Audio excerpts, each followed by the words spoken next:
बिस्मिल्लाहिर्रहमानिर्रहीम। आज तक के मुअज़्ज़ज़ नाज़रीन अस्सलाम वालेकुम।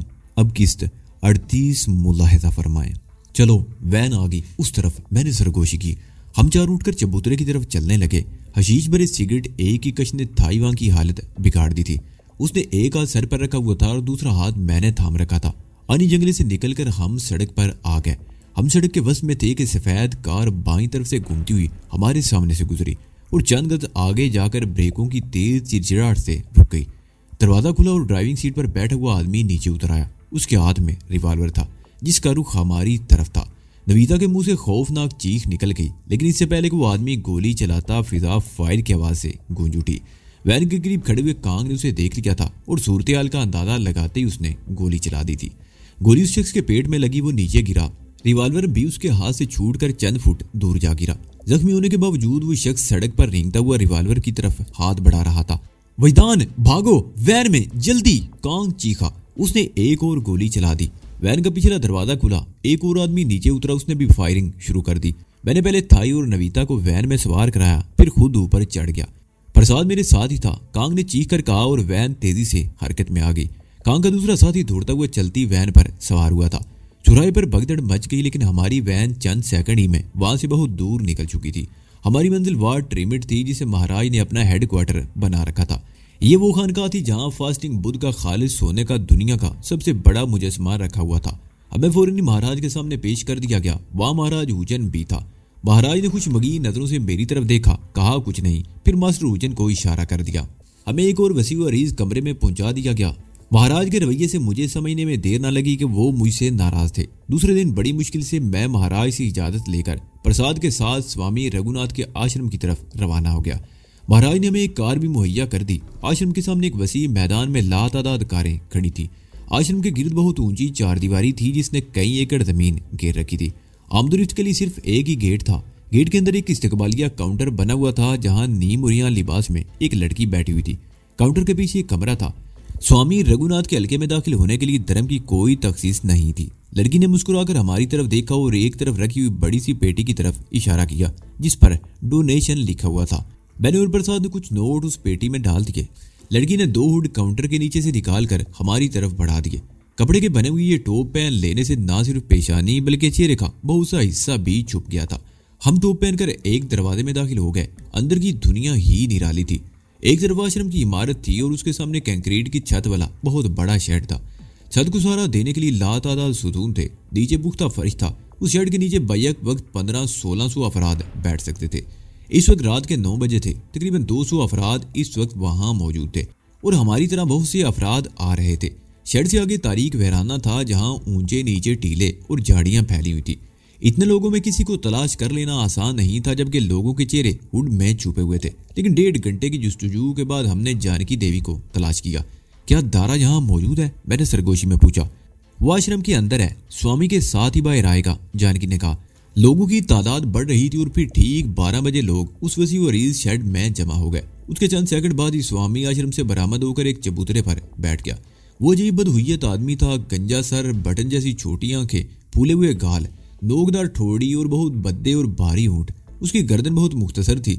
लगता था तरबूज जैसा बड़ा सर शानों पर टिका दिया गया हो। उसके साथ 4-5 लड़कियां थी जिनके जिस्मों पर लिबास बराए नाम ही था। वो लड़कियां उसके कदमों में बैठ गईं। हुड वाले 3 आदमी पीछे खड़े हो गए। स्वामी रघुनाथ भाषण देने लगा। लोग खामोशी से सुन रहे थे। स्वामी के मुंह से निकलने वाला हर लफ्ज जहर में बुझा हुआ था, इश्तियाल दिलाने वाला। उसकी बातों का रुख बदलता जा रहा था। नंगीउरियां बातें, जिनसी जज्बात को भड़काने वाली बातें। उसके कदमों में बैठी हुई लड़कियां अब हरकत में आ गई थी। कोई उसकी बाहों से और कोई टांगों से लिपट गई थी। मैंने महसूस किया कि शेड में बैठे हुए लोग भी कसमसाने लगे थे। उनके हाथ एक दूसरे को छूने लगे थे। शेड की बत्तियां इस तरह बुझ रही थी जैसे आहिस्ता आहिस्ता शाम ढल रही हो और फिर अंधेरा छा गया। स्वामी की आवाज उस अंधेरे में फैल रही थी। तुम सब एक दूसरे के लिए हो। मर्द और औरत को एक दूसरे के लिए बनाया गया है। समाज माशरा ढोंग है। एक दूसरे से दूर रहोगे तो घाटे में रहोगे। करीब हो जाओ, फासला बिठा दो कि फासले ही दूरियां पैदा करते हैं। लोग एक दूसरे की तरफ झुक रहे थे। जानकी देवी ने मुझे अपनी बाहों की लपेट में ले लिया और हुड खिसका कर मेरे चेहरे पर बोसे देने लगी। ये क्या कर रही हो जानकी? मैंने सरगोशी की। मुझे अपनी बाहों में ले लो। जानकी ने भी सरगोशी की, वरना कोई और मुझे ले जाएगा। लोग जोड़ों की सूरत में उठ उठ कर इधर उधर जाने लगे थे। शेड में दूर कहीं मदम सी रोशनी का एक बल्ब जल गया। जानकी देवी मुझे उस तरफ ले जा रही थी जहां बहुत ही मदम रोशनी थी। मैंने महसूस किया था कि प्रसाद भी हमारे पीछे किसी औरत को दबोचे हुए आ रहा था। हम पिछले दरवाजे से आश्रम की इमारत में दाखिल होने की कोशिश करेंगे, जानकी ने मेरे कान में सरगोशी की। हम लोगों के हुजूम से दूर हटते जा रहे थे और फिर अचानक एक आदमी बेख्याली में हमसे टकरा गया। उसके साथ भी एक औरत थी। टक्कर इस तरह हुई थी कि हम दोनों नीचे गिरे थे। मेरे सर से हुड उतर गया। मुझसे टकराने वाले शख्स और उसकी साथी औरत के सर से भी हुड गिर गए थे और जब हम दोनों सीधे हुए तो मेरा दिल उछलकर खल्क में आ गया। मेरे सामने दारा खड़ा था। वहां रोशनी बहुत मदम थी और एक दूसरे की जान के दुश्मन हम दोनों सिर्फ 2-3 फुट के फासले पर आमने सामने खड़े एक दूसरे की आंखों में झांक रहे थे। वो सिर्फ चंद घड़ियों की बात थी, चंद पल, लेकिन लगता था जैसे हमें एक दूसरे के सामने खड़े सदियां बीत गई हों। हम दोनों में से किसी ने पलक तक नहीं झपकी थी। जो कुछ होना था पलक झपकने की देर में ही होना था। और फिर शाम जैसी वो फुनकार मेरी समाज से टकराई तो मैं जैसे होश में आ गया। मैंने एक लम्हे की ताकीर के बाद अपनी अंदरूनी कैफियत पर काबू पा लिया। तुम्हारी मौत ही तुम्हें यहाँ खींच लाई है, नादान छोकरे।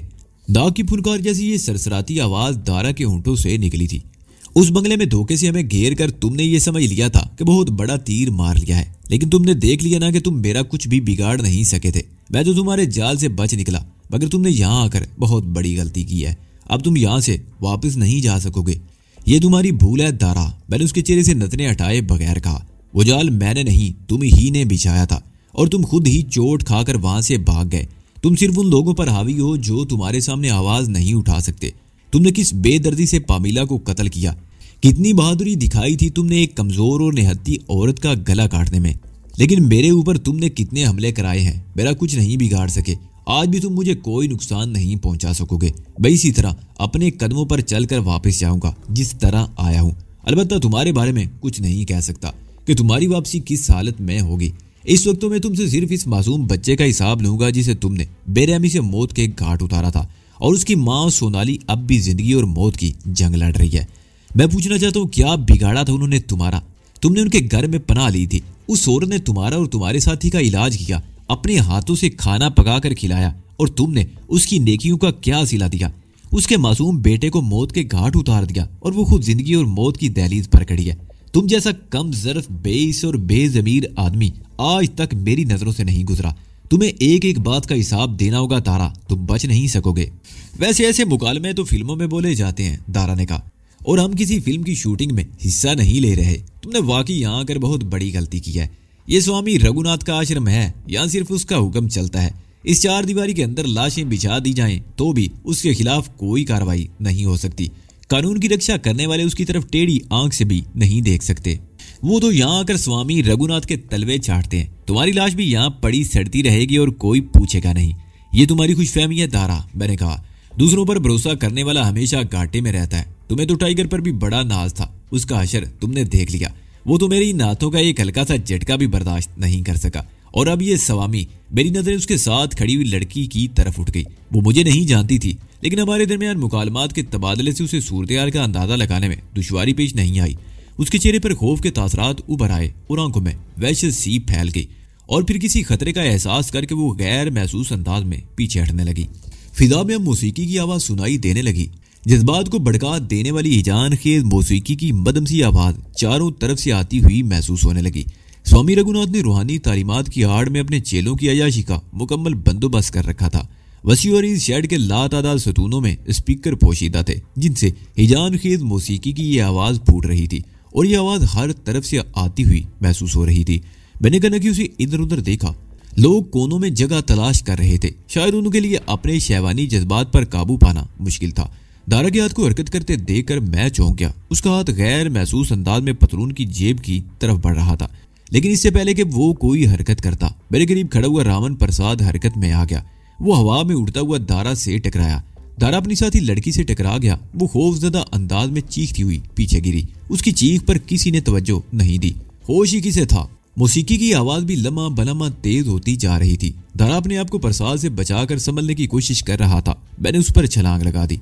मैं उसे गिरफ्त में लेना चाहता था, लेकिन वो मछली की तरह मेरे हाथों से फिसल गया और उठकर एक तरफ भाग खड़ा हुआ। वो समझ गया था कि मैं अकेला नहीं हूँ। खतरा महसूस करते ही वो भाग निकला। उसकी साथी लड़की अब भी जमीन पर पड़ी चीख रही थी। मैं उसकी तरफ तवज्जो दिए बगैर दारा की तरफ लपका, लेकिन वो लोगों के हुजूम में गायब हो गया।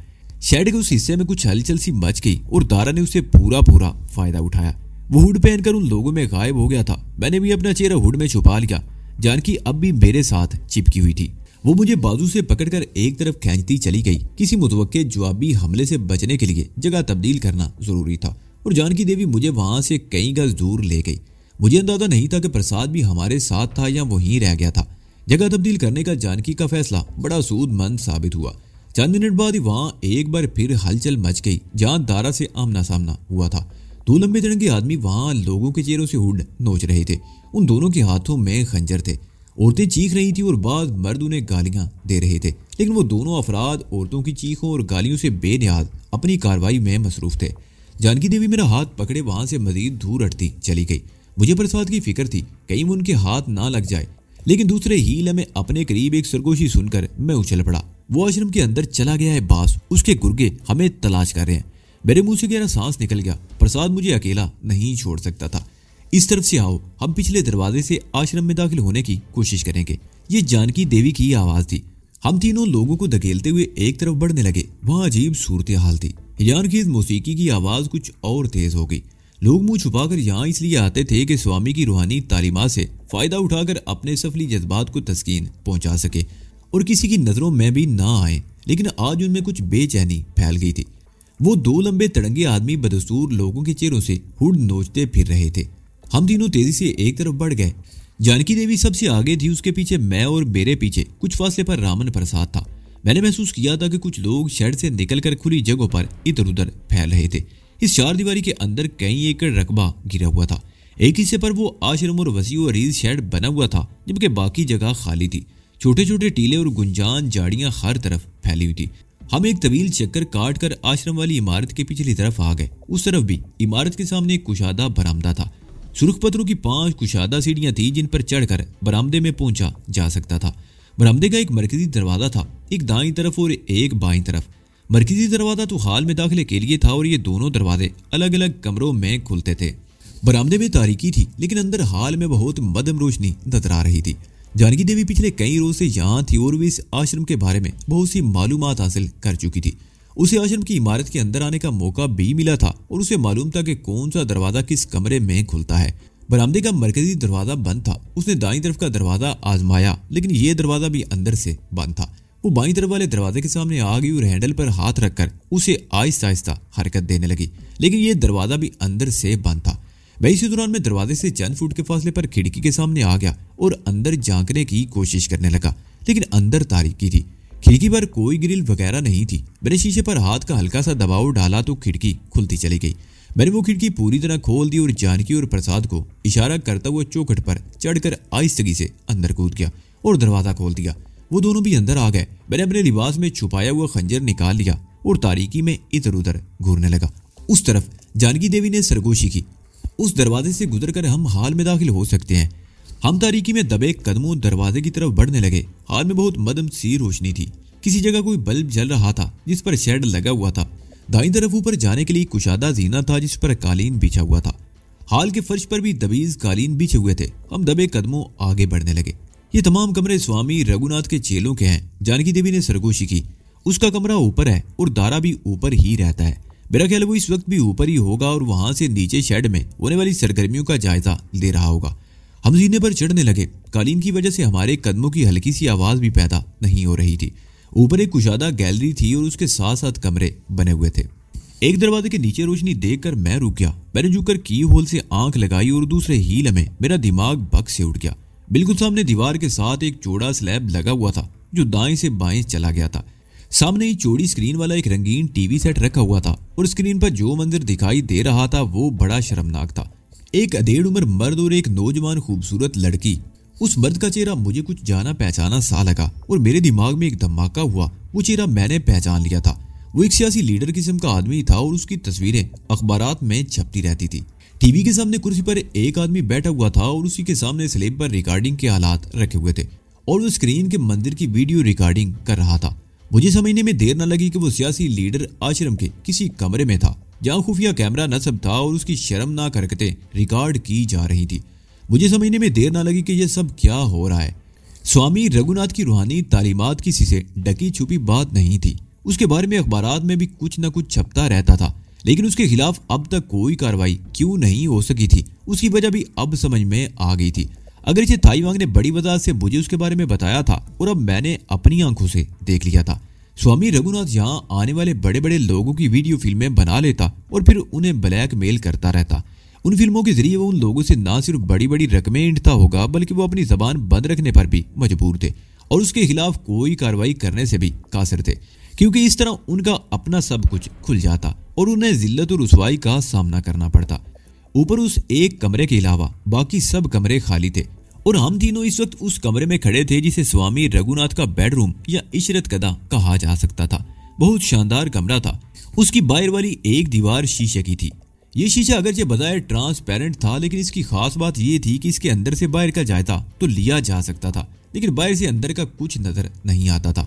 मजीद इसकी खासियत ये थी कि यह शीशा बुलेट प्रूफ था। मैं उस शीशे से बाहर देख रहा था। शेड और आसपास का पूरा मंजर वहां से नजर आ रहा था। वहां 5-6 आदमी लोगों के चेहरों से जबरदस्ती हुड हटा रहे थे। कुछ लोग मुजाहमत करते हुए अपने आप को छुपाने की कोशिश कर रहे थे।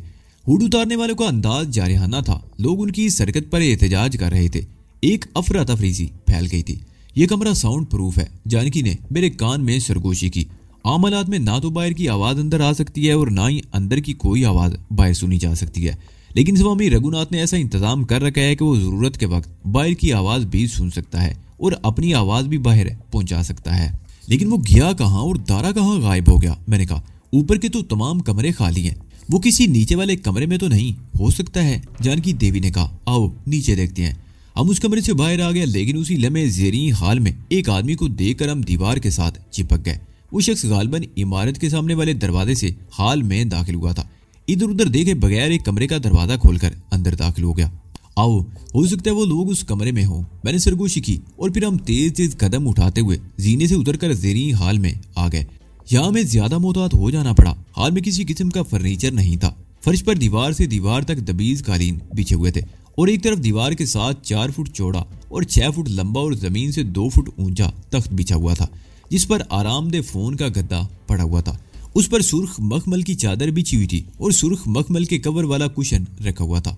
यहाँ दिन के वक्त स्वामी रघुनाथ अपनी बेहुदा तालीमात का प्रचार करता है और इस सेशन में सिर्फ मुंतखब लोग ही शामिल होते हैं। उनका इंतखाब भी वो खुद ही करता है। जानकी देवी ने मेरे कान में सरगोशी की। यहाँ भी छुपने की कोई जगह न थी, इसलिए हमें ज्यादा मोहतात होना पड़ा। प्रसाद ने भी अपना खंजर हाथ में ले लिया। हम उस दरवाजे के करीब पहुंच गए जहां बाहर से आने वाला वो शख्स दाखिल हुआ था। मैंने जानकी और प्रसाद को इशारा किया। वो दोनों दाएं बाएं दीवार के साथ चिपक कर खड़े हो गए। मैं आगे बढ़कर एक लम्हे को रुका और फिर झुककर दरवाजे के की होल से आंख लगा दी। जहां तक नजर काम करती थी, कमरे में कोई नजर नहीं आ रहा था। मैं कान लगाकर कुछ सुनने की कोशिश करने लगा, लेकिन अंदर से कोई मामूली सी आहट भी सुनाई नहीं दे रही थी।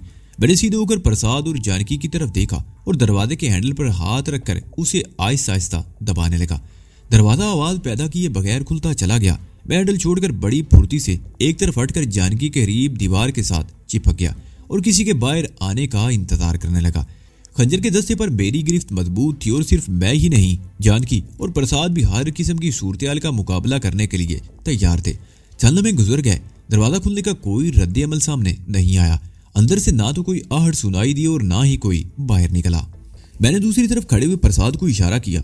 उसने आगे बढ़कर दरवाजे को आहिस्तगी से धकेल कर पूरी तरह खोल दिया और एक लम्हे के इंतजार के बाद उछलकर अंदर दाखिल हो गया। मैंने भी उसके पीछे कमरे में छलांग लगाई, लेकिन कमरा खाली था। ये बेडरूम था, लेकिन यहाँ किसी जी रूह की मौजूदगी के आसार नजर नहीं आ रहे थे। हालांकि वो शख्स इसी कमरे में दाखिल हुआ था। कहाँ गया वो? मैं इधर उधर देखते हुए बड़बड़ाया। इस कमरे में कोई ऐसी जगह भी नहीं थी जहां कोई छुप सकता। बाथरूम का दरवाजा चंद इंच के करीब खुला हुआ था। प्रसाद ने ऊँटों पर उंगली रखकर खामोश रहने का इशारा किया और आगे बढ़कर एक झटके से दरवाजा खोल दिया। बाथरूम भी खाली था। मुझे हैरत थी कि वो शख्स इस कमरे में दाखिल होकर कहाँ गायब हो गया था।